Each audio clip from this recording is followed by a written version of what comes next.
नमस्कार मित्रों, जय श्री कृष्णा। आज का हमारा विषय है बृहस्पति और राहु। और खासकर ये जो संयोग बन रहा है ये 3 लग्नों में बन रहा है मित्रों। पहला मेष लगन, क्योंकि वहां से तृतीय भाव में राहु का गोचर हो रहा है। अभी 2019 से लेकर अगस्त 2020 तक रहेगा ये। फिर मकर लग्न, जहां से छठे भाव को रिप्रेजेंट कर रहा है। आप देखिए यहाँ पर मकर लग्न में राहु छठे भाव में गोचर कर रहा है, मिथुन राशि में।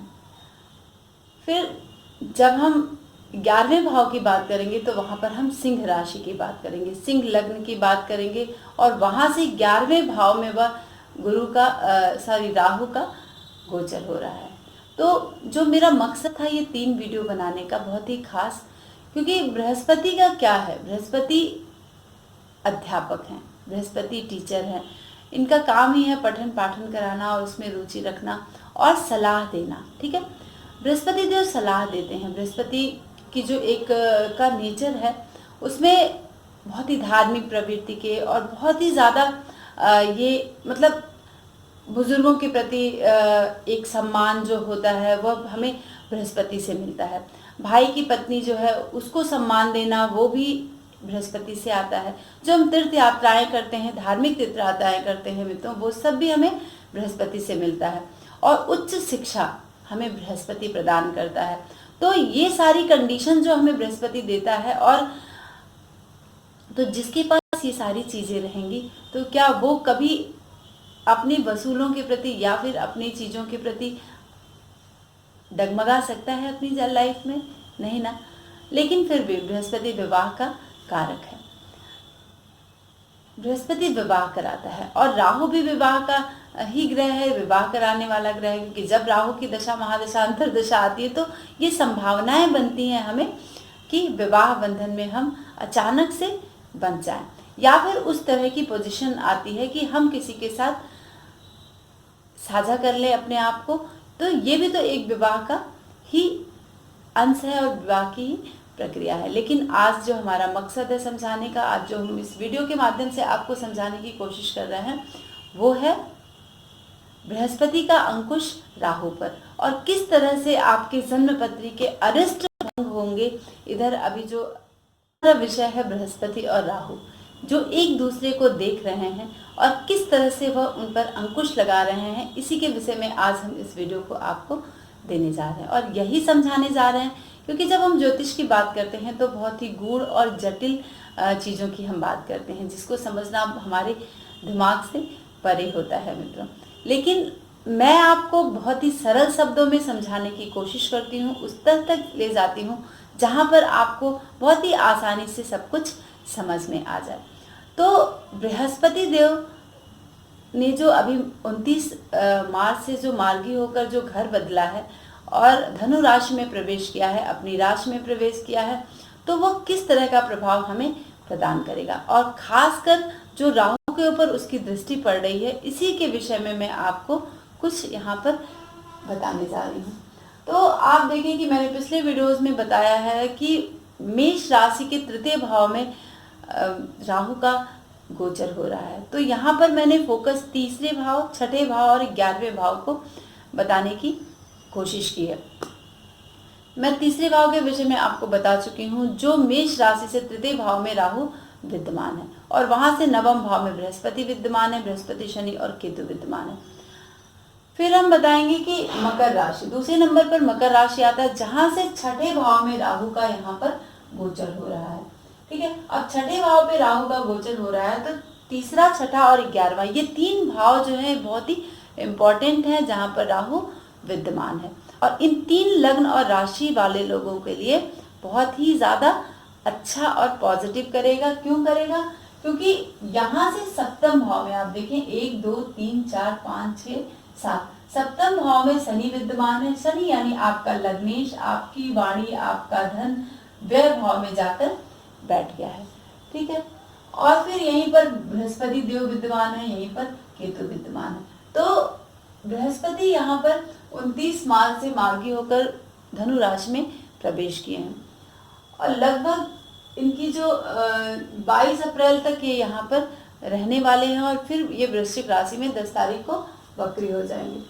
मई के महीने में, पूरे महीने में बृहस्पति देव जो हैं वह वृश्चिक राशि में वक्री होकर रहेंगे। फिर जून के महीने में भी पूरे माह ये वक्री होकर वृश्चिक राशि में रहेंगे। फिर जुलाई में भी वही कंडीशन रहेगी, लेकिन अगस्त के पूरे महीने में ये वक्री रहेंगे वृश्चिक में, पूरे महीने में वक्री नहीं रहेंगे, लेकिन वो 11 अगस्त से फिर मार्गी हो जाएंगे। और जब 11 अगस्त से वो फिर मार्गी होंगे तो वो बृहस्पति में धनु राशि में अपना प्रभाव देंगे और फिर वहां से राहु को रिप्रेजेंट करेंगे।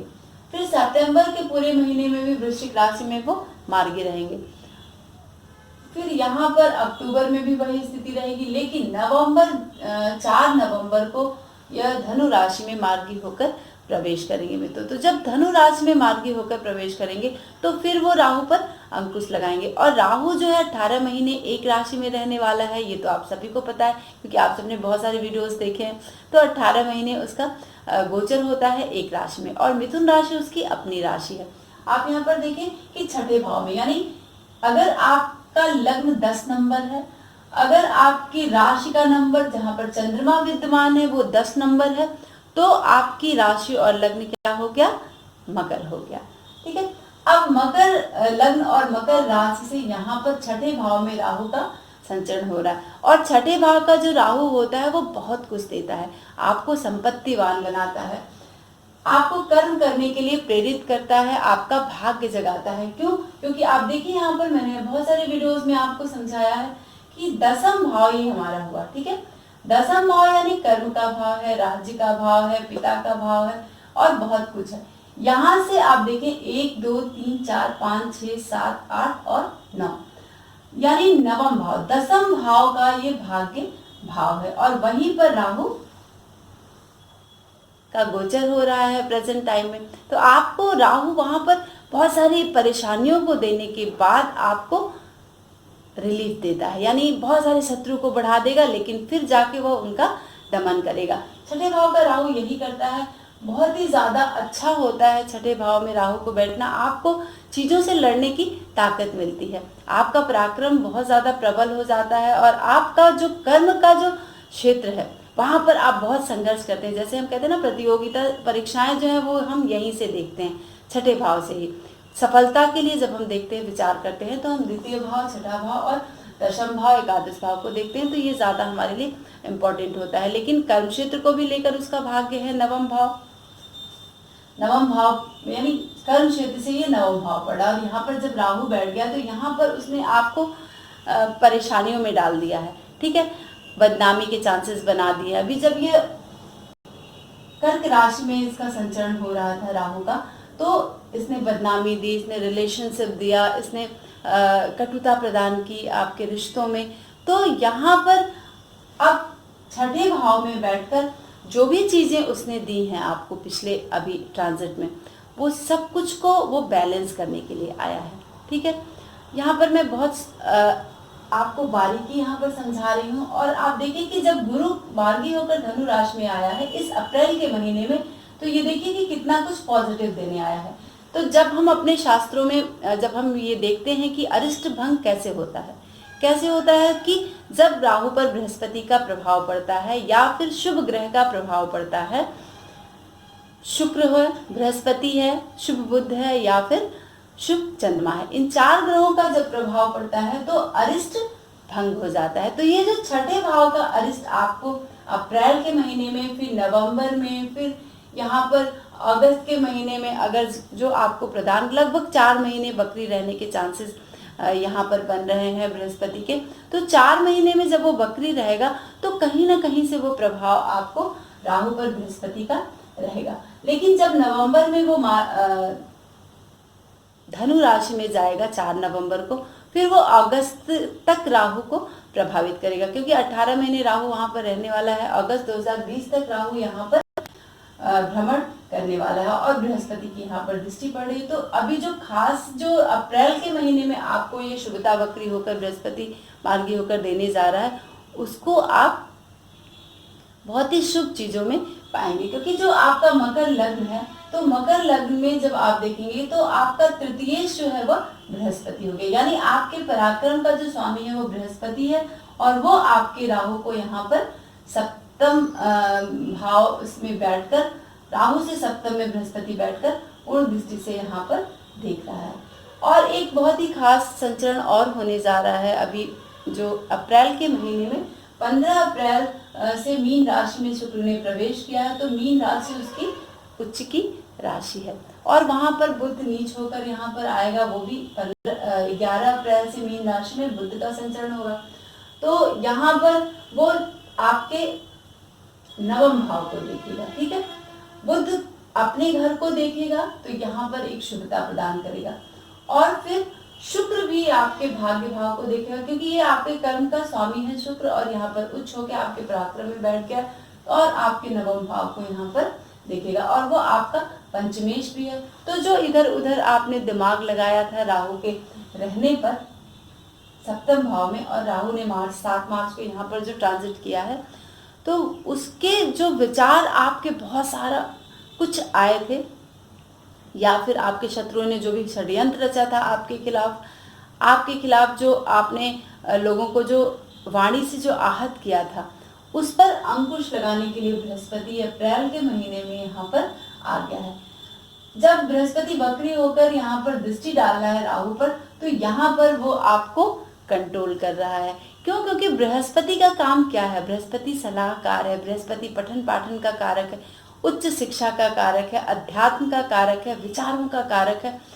बहुत कुछ बृहस्पति यहाँ पर आपको प्रदान करेगा दृष्टि डालकर, क्योंकि जब राहु जब कोई उल्टा सीधा काम करके राहु जब कुछ बिगाड़ता है, क्योंकि राहु बहुत ही तेज दिमाग होता है, वो चाहता है कि छुप के हम जो कार्य कर रहे हैं, ठीक है, जिससे किसी को ना पता चले।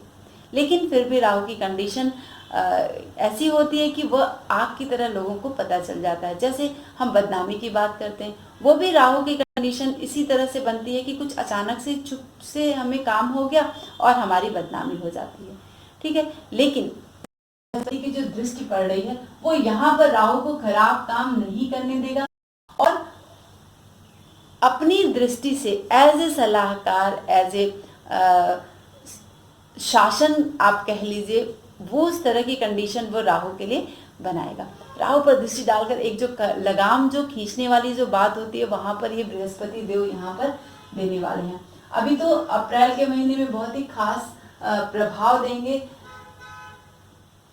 लेकिन नवंबर 4 से 2019 से फिर जब धनु राशि में बृहस्पति का प्रवेश होगा, तब फिर वह यहाँ के राहु को रिप्रेजेंट कर अंकुश लगाएंगे, ठीक है। जो भी कुछ छठे भाव का जो भी कुछ दिक्कतें होती हैं, चाहे रोग को लेकर, ऋण को लेकर और या फिर विवादों को लेकर, षड्यंत्र को लेकर, जितना भी कुछ आपको देने जा रहा है राहु, चाहे वह यात्राएं जो बहुत कुछ करा रहा है, क्योंकि अभी तो आपको पीड़ा मिल रही थी। बृहस्पति जो द्वादश भाव में जो ट्रांजिट कर रहे हैं यहाँ पर, क्योंकि बृहस्पति यहाँ पर तृतीय भाव का स्वामी है इस लग्न और राशि के लिए, और द्वादश भाव का, तो ये दो खराब भाव का स्वामी होकर द्वादश भाव में बृहस्पति यहाँ पर बैठा, तो ये पीड़ा दे रहा था आपको, चाहे धन को लेकर या फिर इस तरह की जो आपको घर से दूर रहने की स्थिति बन गई थी, आपके मित्रों से जो वाद विवाद हो रहे थे, वो कंडीशन जो आपको भी बन रही थी। तो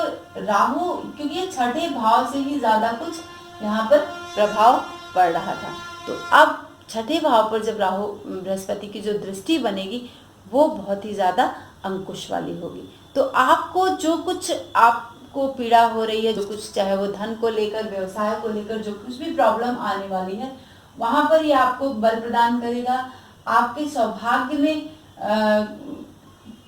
ऐसी चीजें आपके सामने लाकर खड़ा करेगा जिसमें आप उसको बहुत ही संघर्ष के बाद कर पाएंगे। आपकी कीर्ति बढ़ेगी। मकर राशि और मकर, क्योंकि ये देखिए मकर राशि और मकर लग्न वाले लोगों के लिए 7.5 का यहाँ पर प्रभाव है। प्रथम ढैया चल रही है, तो इसको लेकर ये बहुत पीड़ा में चल रहे हैं आजकल।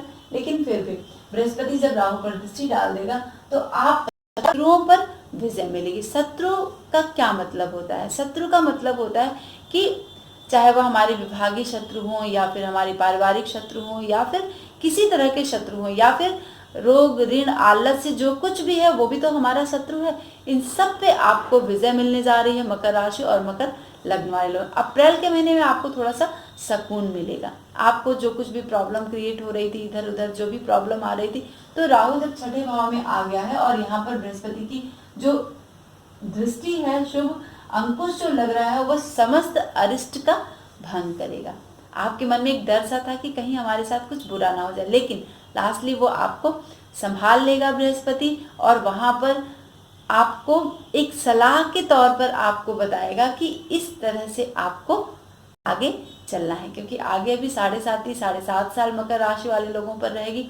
तो वो आपको एक आइडिया दे रहा है कि किस तरह से आपको अपने फील्ड में, चाहे अपने परिवार में या फिर रिश्तों में या फिर शत्रुओं पर या फिर अपने कार्य क्षेत्र में, किस तरह से आपको कार्य करना है। तो मुझे उम्मीद है मित्रों कि आपको हमारे ये जो खास वीडियो है ये समझ में आ गया होगा। मकर राशि और मकर लग्न वाले लोग थोड़ा सा रिलीफ महसूस करें, क्योंकि अभी जब नवंबर 4 से जब वो धनु राशि में बृहस्पति का प्रवेश होगा, तो बृहस्पति वहां पर बैठकर, यानी स्थान हानि करो जीवा, ये है। लेकिन हम गोचर में ज्यादा उसको फॉलो नहीं करते हैं, लेकिन फिर भी हम उसी चीज को कुछ तो उसका प्रभाव होता है जहां पर बृहस्पति, यानी ये अपने घर में बैठा है और मजबूत होकर बैठा है। साथ में शनि का प्रभाव, क्योंकि आपका लग्नेश और आपका द्वितीय यहाँ पर बैठा है। तो जो कुछ भी वाणी से आप अपने शत्रु को अपने बल और पराक्रम से आप उन्हें होल्ड करेंगे, ठीक है, आपको विजय मिलेगी अपने शत्रुओं पर। तो ये समय आप मान के चले मकर राशि वाले कि जो शनि का जो प्रभाव आपके लिए बुरा हो रहा था, वो आपको राहु बल देने जा रहा है। राहु वहां पर शुभ देने जा रहा है, क्योंकि यहाँ पर रह रहे के जो बृहस्पति की दृष्टि आएगी 2019 अप्रैल में, बहुत अच्छी दृष्टि है, यहाँ पर अंकुश लगाएगा। और फिर नवंबर 4 से फिर आपको अगस्त 2020 तक यहाँ पर कुछ खास देगा, जिससे आपको रिलीफ महसूस होगा आपके समस्याओं में। तो आपको अगर हमारा ये विषय पसंद आता है मित्रों, तो अपने दोस्तों में साझा जरूर करें, और प्लीज आप लाइक करें। हमारी कोई भी बात आपको अच्छी लगती है, आपको प्रेडिक्शन समझ में आता है,